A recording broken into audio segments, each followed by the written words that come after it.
आधुनिक काल के भारत का एक नगर राजू घर पर अकेला था। उसके परिवार के अन्य सभी सदस्य एक शादी समारोह में शामिल होने गए थे। वे उनके साथ नहीं गया था क्योंकि उसे अगले दिन स्कूल में गणित की परीक्षा देनी थी। वह 8वीं कक्षा का छात्र था। कुछ घंटों तक अध्ययन करने के बाद उसे थकान महसूस हुई और उसने पढ़ाई करना बंद कर दिया। उसने कमरे की एक दीवार पर लगे स्मार्ट टीवी को चला दिया। तब उसे याद आया कि उसके विज्ञान के शिक्षक ने भी काफी होमवर्क दिया था। उसने विज्ञान की नोटबुक और पाठ्यपुस्तक निकाली और विज्ञान शिक्षक द्वारा दिए गए प्रश्नों के उत्तर लिखना शुरू किया। वह तीसरे प्रश्न से आगे नहीं जा सका। आगे के प्रश्न उसके लिए बहुत कठिन थे। अचानक एक सुंदर किशोर लड़की टीवी स्क्रीन पर दिखाई दी।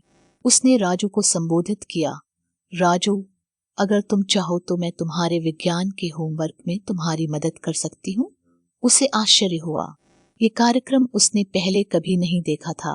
यह भी आश्चर्यजनक था कि एंकर को उसका नाम कैसे पता चला। उसने लड़की से पूछा, तुम कौन हो और मेरा नाम कैसे जानती हो? उसने जवाब दिया, मेरा नाम मांगलिका है। मैंने आपका नाम आपके नोटबुक और किताब के कवर पर चिपकाए गए नाम स्लिप से पढ़ा है। राजू ने आश्चर्य से पूछा, आप टीवी से बाहर कैसे पढ़ सकती हैं? लड़की ने हंसकर राजू से पूछा, क्या आपको लगता है कि मैं इस टीवी के अंदर बैठी हूँ? राजू ने जवाब दिया, मैं बुद्धू नहीं हूँ, आप स्टूडियो में हैं। मांगलिका ने कहा, तुमने सही कहा, तुम एक स्मार्ट लगे हो।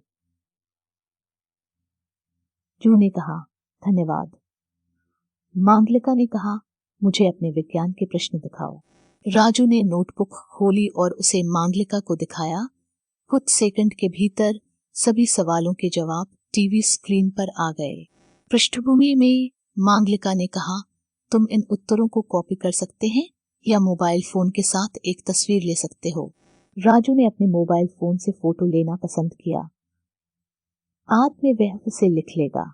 इसके बाद मांगलिका ने स्क्रीन छोड़ दी और एक नियमित समाचार चैनल टीवी पर चलने लगा। उसे इस बात का पछतावा हुआ कि उसने जाने से पहले मांगलिका के बारे में कुछ नहीं पूछा था। वह खुश था कि उसका होमवर्क पूरा हाल हो गया था। अब वह खेल सकता था, लेकिन वह खेलने के लिए बाहर नहीं जा सकता था क्योंकि घर पर कोई नहीं था। इसलिए वह एक वीडियो गेम खेलने लगा। जब उनके परिवार के सदस्य लौटे तो उसने उन्हें मांगलिका के बारे में बताया। सभी हंसे, किसी ने उस पर विश्वास नहीं किया। उसने अपने पिता से कहा, पापा, मैं सही बता रहा हूँ। पापा ने उसे ये कहते हुए सांत्वना दी, मुझे तुम पर विश्वास है।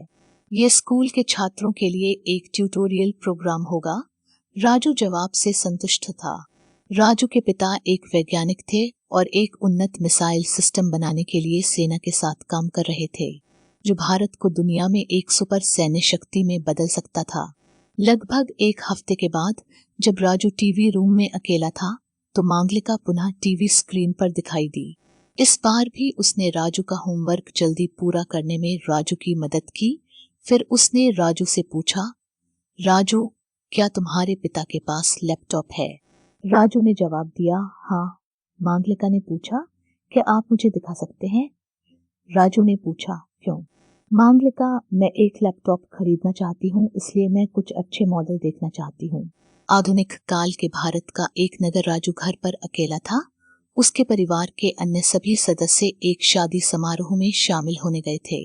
वे उनके साथ नहीं गया था क्योंकि उसे अगले दिन स्कूल में गणित की परीक्षा देनी थी। वह 8वीं कक्षा का छात्र था।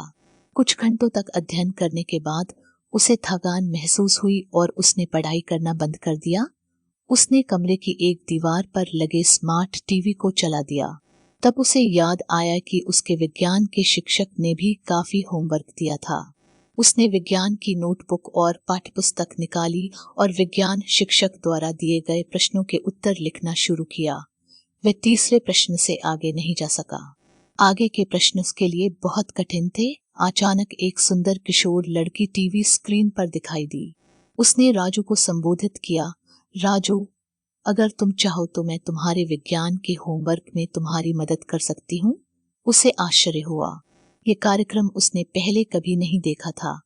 यह भी आश्चर्यजनक था कि एंकर को उसका नाम कैसे पता चला। उसने लड़की से पूछा, तुम कौन हो और मेरा नाम कैसे जानती हो? उसने जवाब दिया, मेरा नाम मांगलिका है। मैंने आपका नाम आपके नोटबुक और किताब के कवर पर चिपकाए गए नाम स्लिप से पढ़ा है। राजू ने आश्चर्य से पूछा, आप टीवी से बाहर कैसे पढ़ सकती हैं? लड़की ने हंसकर राजू से पूछा, क्या आपको लगता है कि मैं इस टीवी के अंदर बैठी हूँ? राजू ने जवाब दिया, मैं बुद्धू नहीं हूँ, आप स्टूडियो में हैं। मांगलिका ने कहा, तुमने सही कहा, तुम एक स्मार्ट लड़के हो। उन्हें कहा, धन्यवाद। मांगलिका ने कहा, मुझे अपने विज्ञान के प्रश्न दिखाओ।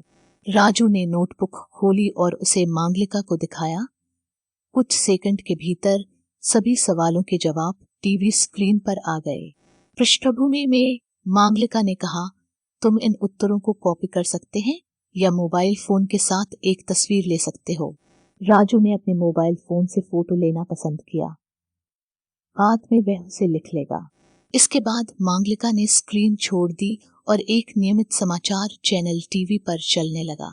उसे इस बात का पछतावा हुआ कि उसने जाने से पहले मांगलिका के बारे में कुछ नहीं पूछा था। वह खुश था कि उसका होमवर्क पूरा हल हो गया था। अब वह खेल सकता था, लेकिन वह खेलने के लिए बाहर नहीं जा सकता था क्योंकि घर पर कोई नहीं था। इसलिए वह एक वीडियो गेम खेलने लगा। जब उनके परिवार के सदस्य लौटे तो उसने उन्हें मांगलिका के बारे में बताया। सभी हंसे, किसी ने उस पर विश्वास नहीं किया। उसने अपने पिता से कहा, पापा मैं सही बता रहा हूँ। पापा ने उसे ये कहते हुए सांत्वना दी, मुझे तुम पर विश्वास है। ये स्कूल के छात्रों के लिए एक ट्यूटोरियल प्रोग्राम होगा। जवाब से संतुष्ट था। राजू के पिता एक वैज्ञानिक थे और एक उन्नत मिसाइल सिस्टम बनाने के लिए सेना के साथ काम कर रहे थे, जो भारत को दुनिया में एक सुपर सैन्य शक्ति में बदल सकता था। लगभग एक हफ्ते के बाद जब राजू टीवी रूम में अकेला था तो मांगलिका पुनः टीवी स्क्रीन पर दिखाई दी।